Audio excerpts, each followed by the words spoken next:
Welcome to Airway Exchange, the podcast for empowering educators and inspiring future CRNAs, a new series of Beyond the Mask supported by AANA. We're your host team. I'm Greg Collins. I'm Nickie D'Amico. I'm Erin Martin. And I'm Louisa Martin. We're here to support the community of CRNA educators with conversations to explore, learn, and grow. To pursue excellence in the evolving field of nurse anesthesia education. And to champion our students and enrich the future of the profession. This is Airway Exchange. Well, welcome to Airway Exchange, the AANA podcast for nurse anesthesia educators. I am Erin Martin, and I'm joined by my co-host, Nickie D'Amico. Hello, everyone. We are very, very fortunate to have as our guest today Dr. Edwin Aroke.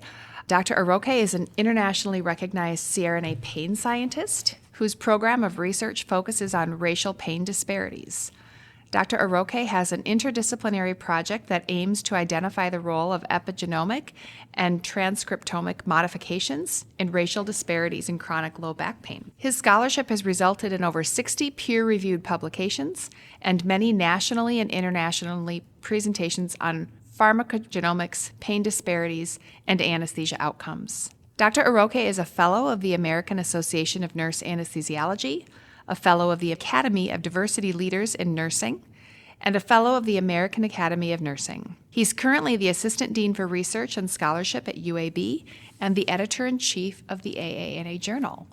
Dr. Aroke, you have an amazing resume, and we are very excited with your experience with publication and, of course, in your role as editor of the AANA Journal to talk with us today about scholarly writing and peer review. So thank you for being with us. Thank you for having me. I'm glad to join you.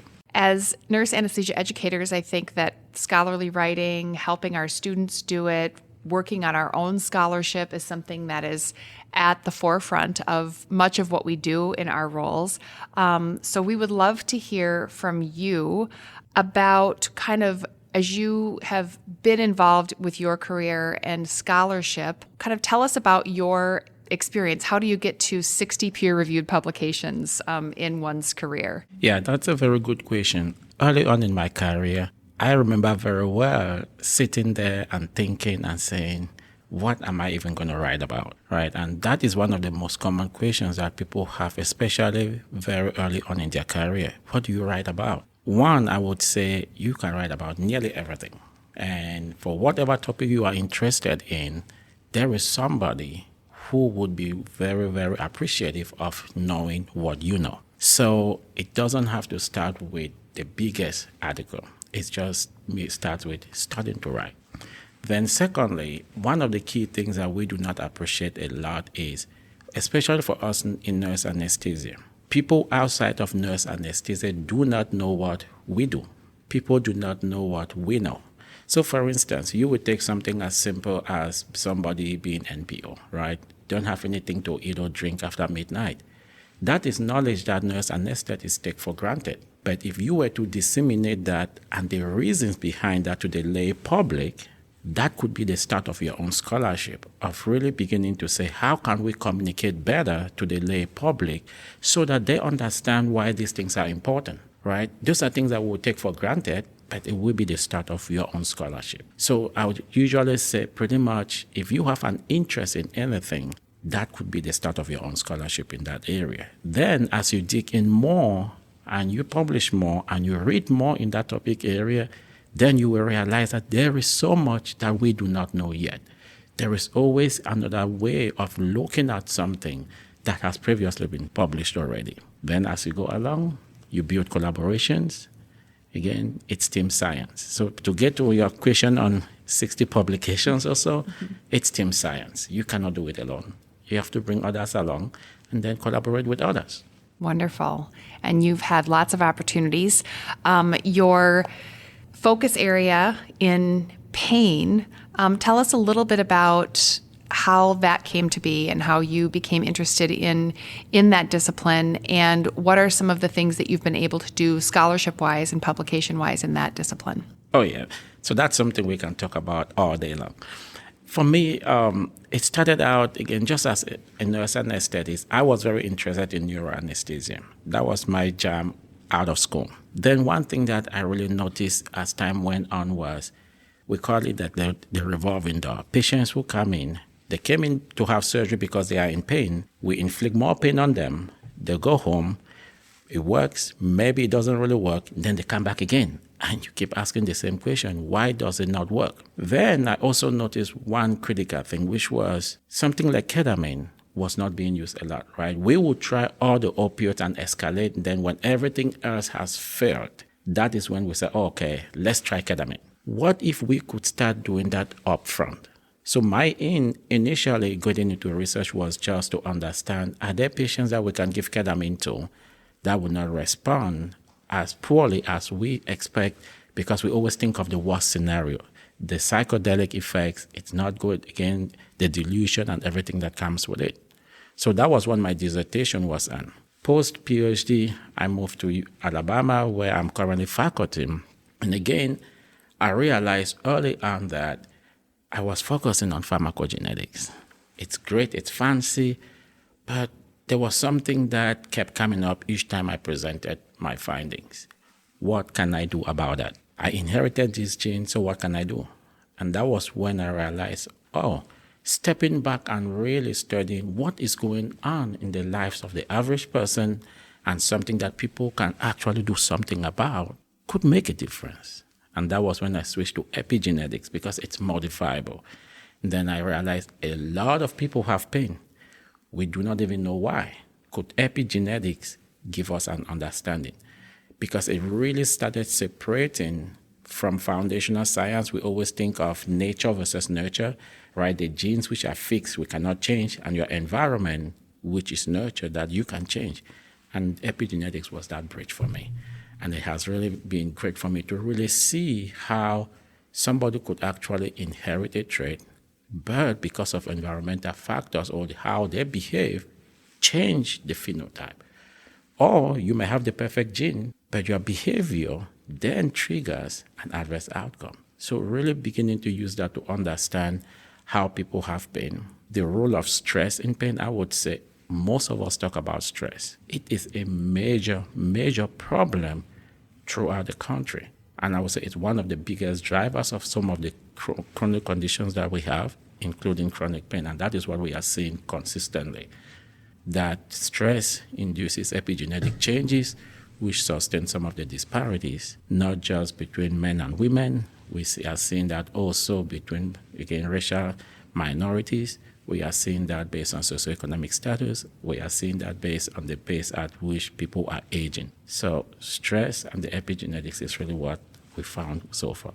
And you've done a great job with sharing that information through scholarship and scholarly writing. That's wonderful. I have a kind of a corollary question. You have focused on epigenomics and epigenetics. In terms of building a writing career, how intentional do you need to be on really honing in and focusing on one thing versus writing on a variety of topics and sort of spreading yourself out a bit?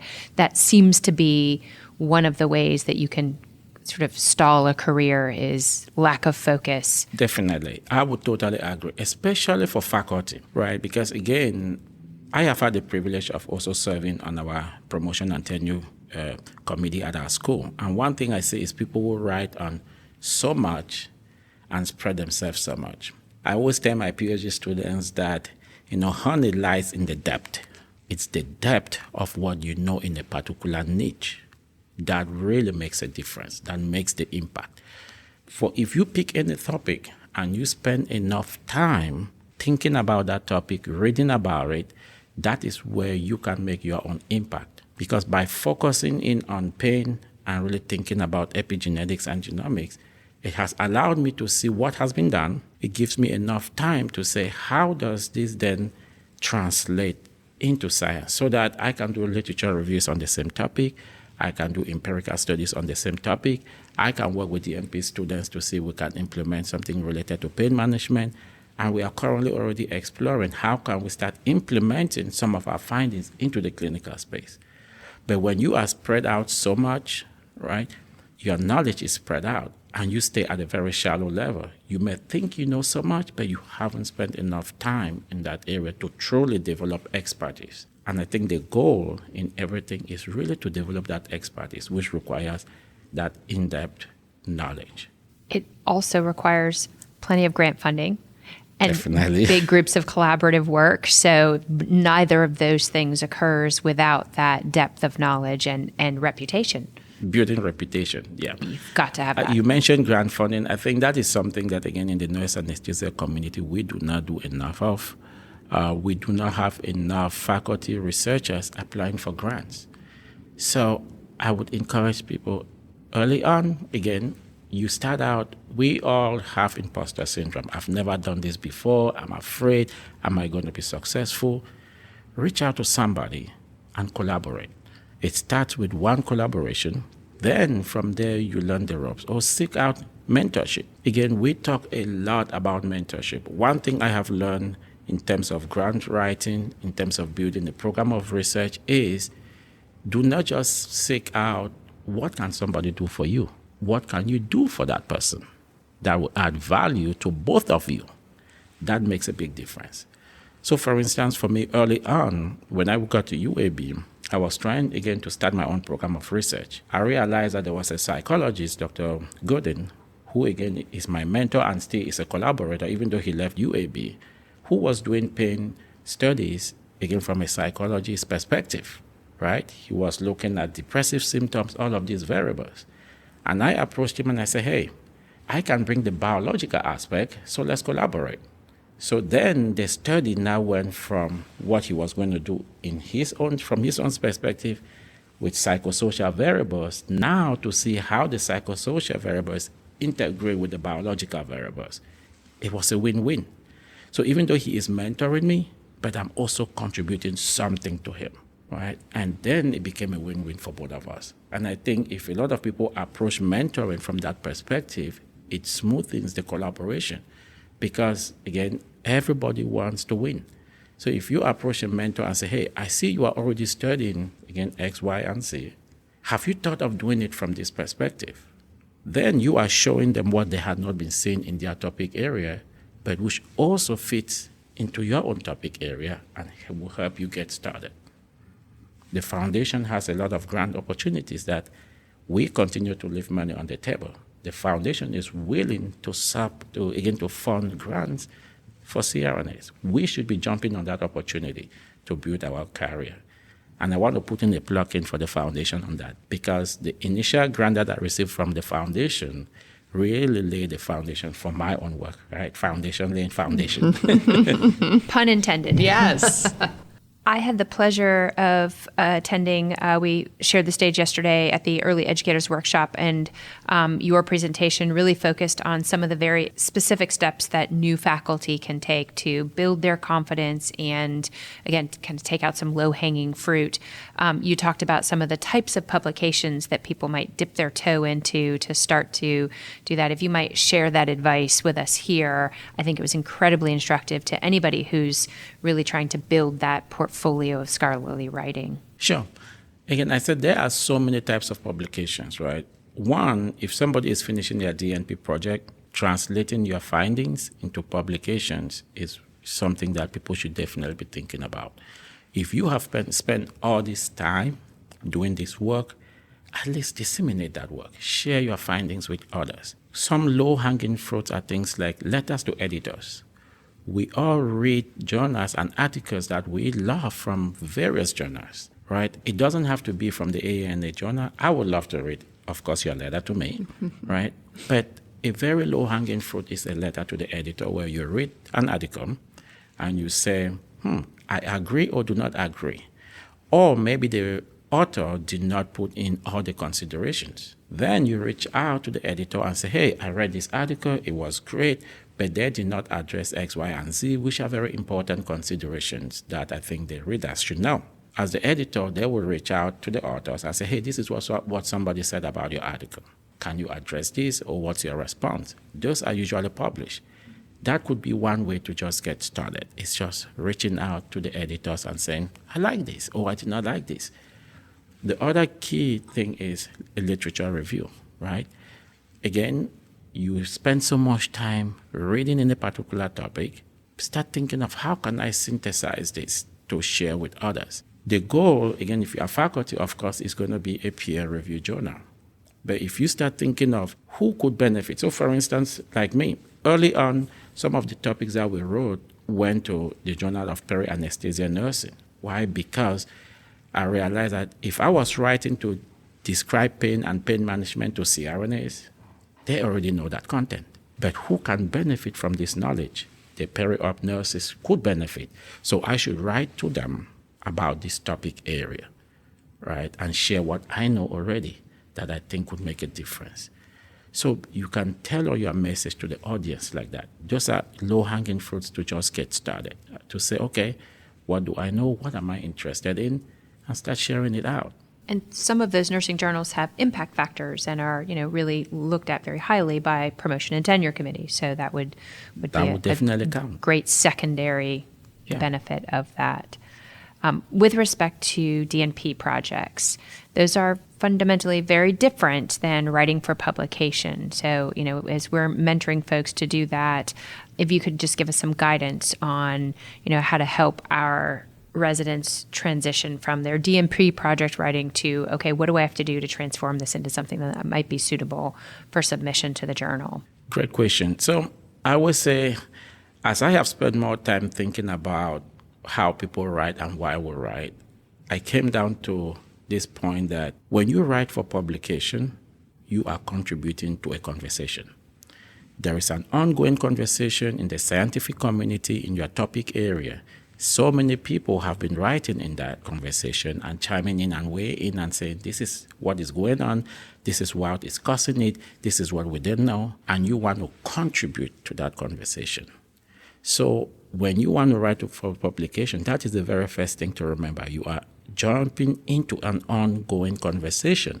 And as such, I need to know what has been said already and where is the conversation heading, right? Just like when you meet two people along the way and they are walking and you want to chime in, you have to listen a little bit, get what's going on, right? Then jump in and contribute to the conversation so that you do not look awkward. Writing is the same way. Because when we write for school, you are writing for a grade. You are writing to impress your faculty. You are writing to show that you know what you are saying so that you can earn the grade to graduate. Now, when you go to publish, you have to turn that on its side and say, I am not at this point trying to prove that I know. I'm trying to contribute to this conversation. So I have to tell the people who already are on the table, i.e. peer reviewers, that there is an ongoing conversation, but they haven't thought about some very important thing. And this is what I want to contribute. And that becomes your purpose. Because if there is an ongoing conversation, so for instance, I always say, for us as faculty, we know stress among SRNAs is a big problem, right? We've heard of cases of suicide. That conversation has been ongoing. Okay, if you want to chime in, I want to hear you acknowledge what has been done before and say, yes, these are things we've tried, but they haven't worked. So I'm coming in to see, but we've never tried this intervention. So the purpose of this paper is to describe what we did to solve that problem. That is how you start switching from, again, trying to go from the rubric checklist approach that you write in classroom to more of, again, a writing for publication. So speaking of the journal, tell us about the upcoming initiatives of the journal. So again, that's a very good question and something that we've been trying to really see how can we take the journal to the next level. So for instance, you mentioned the impact factor earlier. For a while, we haven't really had an impact factor for our journal. So we are trying to become very intentional to say, how can we take the AANA Journal to a place where we can have an impact factor? So several things that we are doing already is, one, we are really trying to strengthen our peer review because we want to bring up the quality of the peer review. Why? Because when they give this feedback to the authors, it brings up the quality of the final product, such that peer reviewers then become kind of like partners with the authors to really strengthen it. So what we have done is establish this co-mentoring approach where those who are current senior peer reviewers, and I'm piloting this now currently with editorial panel members. Editorial panel members reach out to somebody who is relatively junior, co-review with them for a few again, articles early on, give them feedback and coach them so that they become good peer reviewers. So we are building a cadre of peer reviewers slowly. The other thing that we hope to launch later this year is called an editorial fellowship program, where my goal there is really to say, it shouldn't just be one CRNA who is an editor. Why not develop a platform where mid-career CRNAs can apply, maybe 1 or 2 a year, serve as an editorial fellow, which teach them the ropes. Then they can reach out to other journals or serve on another editorial panel, right? So really training, again, CRNAs to start stepping outside into these other roles. Another thing that we are trying to do is, if you've been to our website, you know it's very challenging to navigate and access articles. We recognize that. So the AANA has agreed to really revamp the journal website. So over the next year or so, we are really trying to move to a much more, again, reader-friendly, consumer-friendly platform where not only would you be able to access the actual PDF of the individual articles, but also be able to consume some of that content via podcast, right? So we are getting to a place where now all our articles, we have both a visual or a written and an audio form. Again, just trying to really get the message out, trying to reach the consumers where they are. And of course, we are always open to suggestions, right? If people have other suggestions, these are some of the things that we are trying to really change to take the journal, again, up to the consumers, make sure that the content is of better quality, but also easily accessible. Those are some exciting changes. That'll be much welcome. It is challenging to navigate the website. We love the journal. I think most of us read it regularly, but it is sometimes challenging. And then, of course, we are not an unbiased audience, given that we are, volunteers for this podcast. So we are clearly huge fans of the modality, but I think it works for people. It's something they can take with them on the go, and it will get that message out about the research so much more readily. I love that you're also trying to mentor peer reviewers. I have found that to be incredibly useful for me as I try to develop my own writing and my own writing portfolio to peer review others' work. If you want to speak to that, I'd love to hear your thoughts on the value. It is. I think people underestimate the value of reading other people's work. I would say one of the key benefits of being a peer reviewer is, one, it helps you become a better writer yourself, right? As you read, you see what to do and what not to do. Right? When you receive one of those manuscripts that it was very difficult to read, it was very long, the next time you are writing, you start thinking, oh man, when I read one of this, I did not like that. Or better still, you see how somebody else frames it. And then you say, I like the approach here. I like how they frame this. I want to copy that. So being a peer reviewer actually helps you become a better writer yourself. So I will always say, hey, if given the opportunity to peer review, jump on it, because it can only make you a better writer. It makes you a better consumer of knowledge. But also, even more critical, I think, it keeps you at the forefront of what is happening in the field. You know what is about to come down. You know where things are going. Remember I said it's a conversation, an ongoing conversation. It gives you a peek into where is this conversation headed? Where is the trend? Because like now, if you notice, there has been a shift from everybody jump into this DMP project on handoff communication. Oh, as a peer reviewer, you will see when shift happen to the next thing, right? Granted, we tell peer reviewers, you cannot use knowledge that you obtain from that in your own personal favor, but you can never undo what you know, right? Again, so there is that fine line of being able to make sure that, yes, you are aware of this, but also maintaining the ethical considerations of having access to something before it's published. How can our listeners volunteer to be a peer reviewer for the journal if they're interested in doing that? Is there a mechanism, or do they just email the journal? The easiest way, email me.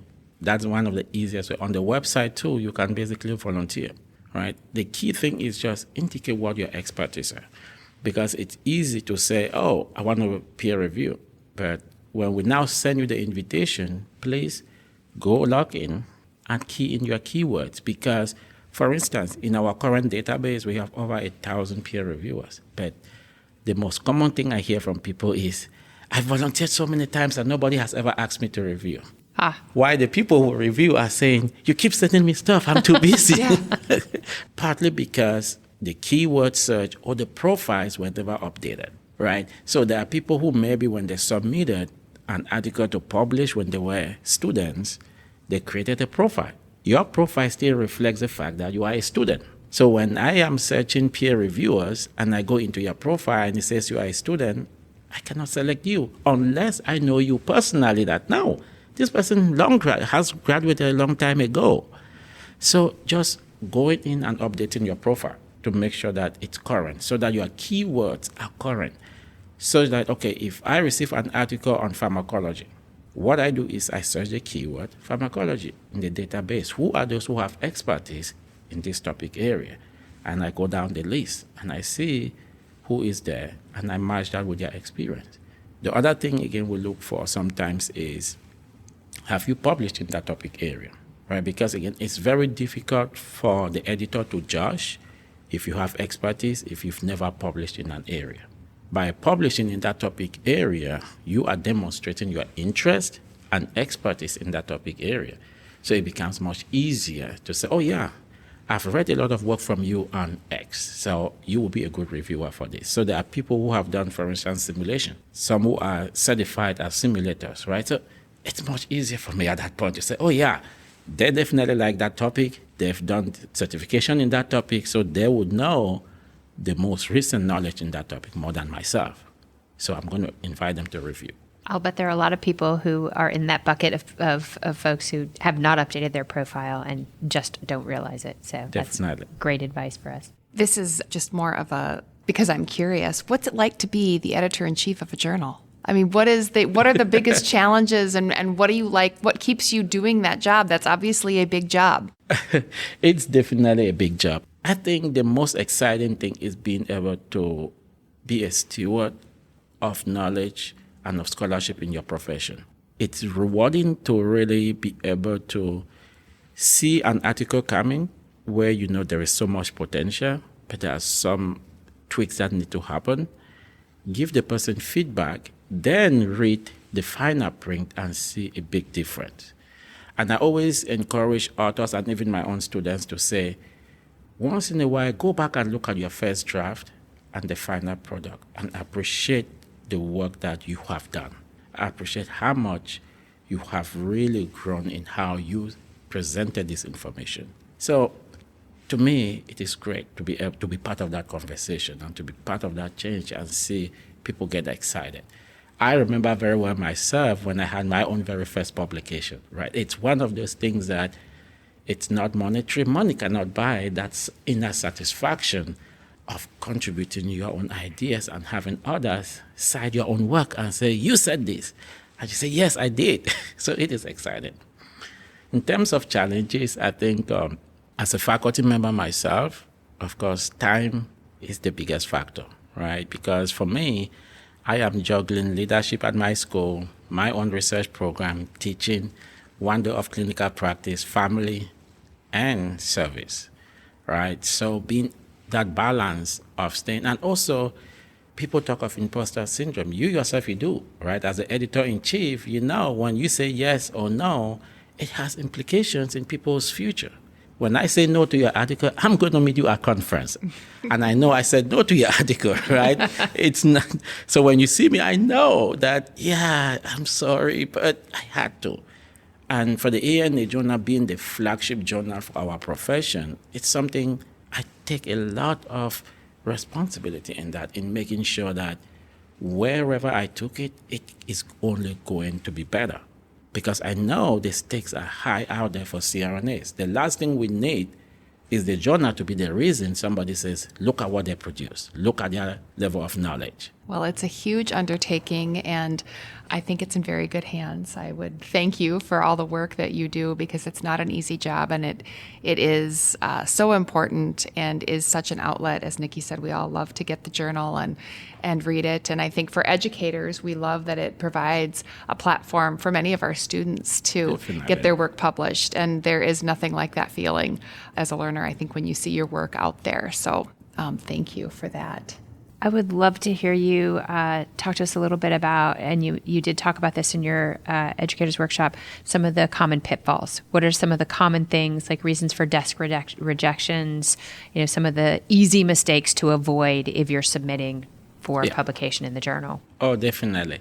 I would say for any journal, not just the AANA Journal, making sure that the work is within scope, right? So for instance, for CRNAs, especially CRNA faculty, it's easy for us if you are sending to the journal, because 95% of the time, what you are interested in is something related to anesthesia. So we can definitely say, okay, we'll take a look at it and see if it's of quality. But one of the most common reasons why we send things back is you did not have all the components in there. So please just read the author guidelines, right? Again, for the journal, I know sometimes with our current website, it's not sometimes easy to find. We are working on it to make it much more accessible. But for any journal, reading the author guidelines tells you, one, what are they interested in? And that is usually defined within the scope. Two, how they want you to structure your article. And the reason for that structure is it makes it easier for the readers. The readers have come to expect articles to be presented to them in a certain way. So when you deviate from that structure, it makes it difficult. I always tell authors that your job as the author is to make the reading as easy as possible. The reader's job should be easy, and it's your responsibility to make it easier for them to consume your knowledge. So the most common reason for desk rejection is you were out of scope or you did not follow the guidelines. Everything was not in place as we expected it to be. Now, as it goes through peer review, some of the things that we would typically say no to is if you did not do a good literature review. Again, it's very easy to go in and pick the 5-10 articles that you like, that favor the side of your discussion or what you already thought you wanted to show, but neglect the other side. Contributing to scholarship requires a balanced presentation of the evidence. Come out and tell us, okay, these are things in favor, these are things that disagree with you, but this is why I am taking my stand, so that the reader is aware of that balanced presentation of what is out there. So when you present evidence that suggests that, you only saw one side, everybody is very skeptical, including myself. So I would say, please go back and take a look closely. Sometimes it's not novel, right? We may reject because you have a great article, we love it so much, but if I have published so much in that topic area, the readers get tired of seeing the same thing, right? So you have to think about, yes, you may be taught again, and this is something that I want people to really think about, because none of us is trying to cure cancer overnight, right? None of us is trying to develop the latest anesthetic overnight. So new and novel are very relative. New and novel in this day and age today really means you thinking critically and thinking outside the box. It means if everybody has done a mindfulness intervention to reduce stress, maybe before clinical or after clinical, maybe what you did novel was you went and partnered with the clinical side and implemented one at the clinical side, and it's working. Then it's novel, right? You've done what everybody is doing, but now you brought a very different lens to it. Or maybe you couple that with something else. So instead of just doing an educational intervention, maybe you went and actually partnered with a psychologist, right? Or with a student counseling center to make it such that the best evidence is being implemented. Then it worked. That is novel because you have actually taken it a step forward. So I don't want people to go with an idea that, this has already been done, it's not novel enough. No. Novelty really comes in advancing what we already know, in looking at things from a very different perspective. in saying, okay, this is what others have done. It's worked. Maybe it explains just 20% of what is going on, but there's still so much still going on. So if you notice that maybe in your program, students are so stressed, but is the real problem because of financial difficulties?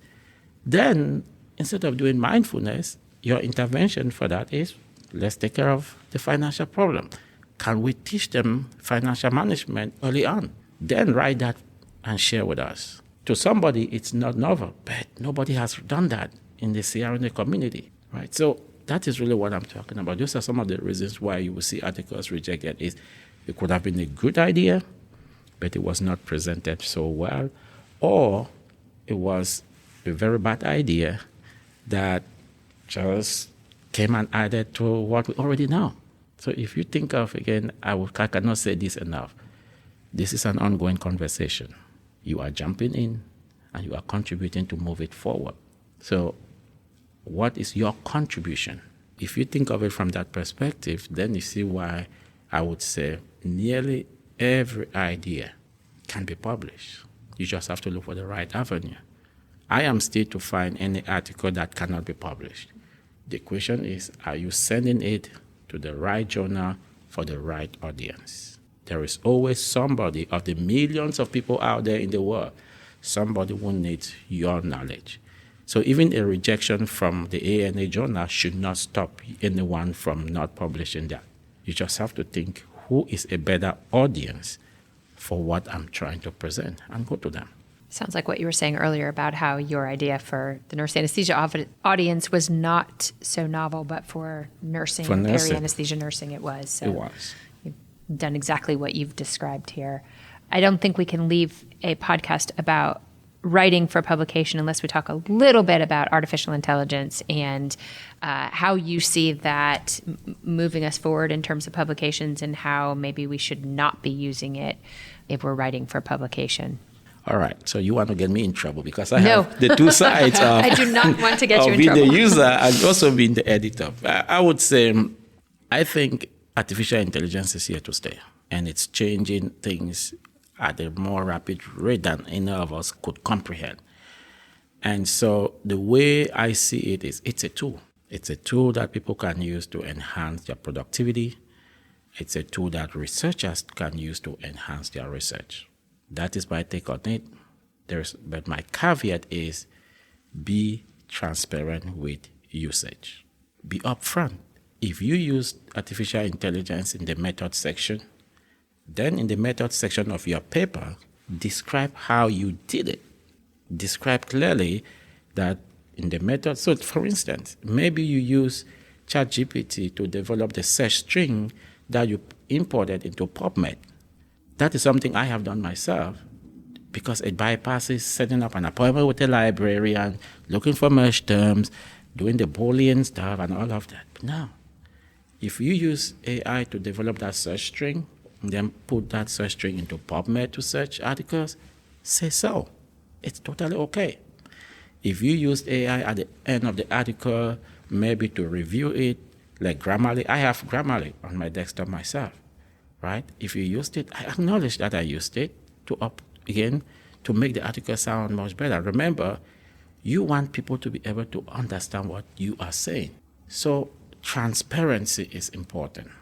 Full disclosure allows others to be able to reproduce your work, right? Reproducibility is critical in science. So by being upfront and transparent with what you did, then it allows the reader to be the judge. It allows the editors to be the judge, to say, okay, do I trust this? Right? Because one of the biggest caveats with artificial intelligence is hallucination. And I have seen it again as I've spent time myself reading and trying different things with it. It comes up with references and things that sound so good, very plausible, until you dig a little deeper and realize, no, not quite. So by acknowledging it, you are just giving peer reviewers and everybody who is going to be consuming what you are putting out a chance to be a little bit more critical, but also to be more aware. Because the only way that we can move forward is by being transparent with it. It's by embracing it and saying, it's here, as a profession, if we say we are not going to use it, our competitors are using it, right? And they will continue to move faster. If it's going to take somebody an hour to do a search that is going to take you now 5 minutes, I would rather you spend, again, the 5 minutes doing the initial search, then spend the next 15, 30 minutes going through it to make sure that it is accurate, right? Because at the end of the day, the human is responsible. You are the author, so you have full responsibility for what you are putting out there. So that's my take on it is, yes, it's okay to use. Just make sure that you fully disclose it and know that you are the one taking responsibility. The AI is not the author, you are the author, which is why our policy is AI cannot be the author of anything. You cannot list AI as the source or the author of anything, but you just have to acknowledge that you used it. Sounds like a very common sense approach to the use of artificial intelligence, which is, not necessarily intuitive. I think increasingly there's more tools out there and the line is blurry. It is very blurry. And one of the challenges for us as editors is that it is coming out at a rate that it's difficult to have policies that keep up just with the rate at which the knowledge is changing, right? So policies that were written last year by now are already obsolete.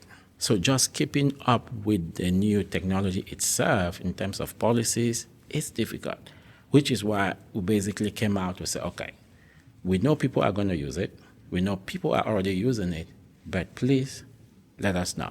And one way that we are seeing this in the production process of journals is an article will come in, we screen it, we review, send it out for peer review, it gets accepted. Then when it goes to production, usually for one of the final stages is we always make sure that we double check references, right? We use the DOI numbers or PubMed identifier and say, is this reference again accurate? Then you may identify that the DOI is correct, but the authors are all messed up. He has included some authors who were not original. So now we are now in the process of moving that up front, where in the next few months we would start implementing where we screen that up front. And if we identify some of those things, we send it back to the authors and say, no, your references are not accurate. Make sure that your references are accurate. And disclosure would make that job so much easier. If I already knew that this article was generated by AI, maybe it would be easier for me to just upfront say, okay, let's check all the DOIs. Let's cross-check everything. Let's make sure the URLs are working, that these are actual articles out there. Because when we say we are referencing something, we, as the consumers, trust you, the author, that when you said this person said this, it's what they actually said. And the only person who can justify that if it was generated by AI is you, the author. It is about trust and trust. The readership having trust in the journal that they've done that. And in this day and age in 2026, trust, as we know in science, is critical. We are at a time where trusting science is something that has to be each and every one of us responsibility. I always joke with it that it's difficult these days to look at an image and know, I don't even know what I'm looking at anymore. Yeah. Is it this person or is it not? You don't know. Have you had the experience of looking at an image of yourself that is AI altered and I couldn't tell the difference? It's bizarre. It is crazy. Wow. I didn't know that was something added by I just AI. did one this week. Like 2 months ago, I did one where I said, since I was doing a presentation on aging and biological aging, I said, generate an image of me when I'm going to be 70 years old. It was fascinating to watch. Then I did one now and just say, hey, I'm in the OR, take this picture of me and position me in the OR with a stethoscope around my neck and my name and credentials on my chest. And it did. And again, that is the day where we are today. What is it going to do tomorrow? We don't even know. So if science is going to continue to again give us the best evidence, we have to trust the process. We have to trust the authors that what they say happened is what actually happened. And that means ensuring rigor. That means being transparent. And that means just telling everybody, laying all the cards on the table so that others can reproduce your work. Because once we reproduce what you've done, we say, okay, it's working. That's how science works. But I loved your point about AI being a tool to increase your productivity. And I have seen this firsthand, having attended conferences with those in our School of Medicine and other disciplines. Their productivity is just, skyrocketing. So, just in terms of if you don't use it to increase your productivity in some way, it seems that at a time when we really need to see more nurse anesthesia researchers and writing going on, that would be a mistake as well. It would be a missed opportunity for us. Left behind. Yeah. I have seen it change the way people write a lot. I have seen, even when you just have a writer's block, right? Sitting there and saying, like people who say they don't have what to write, go on ChatGPT, put in a prompt and say, hey, ChatGPT, you are an expert CRNA, you've been doing research for 10 years or for 20 years. Can you give me some ideas of possible papers that I can write on this topic? It's going to give you a lot of ideas. That could be a way to start on your first paper. And you can take it a step further and say, give me a draft outline of what this paper should look like. I want it tailored for the AANA Journal.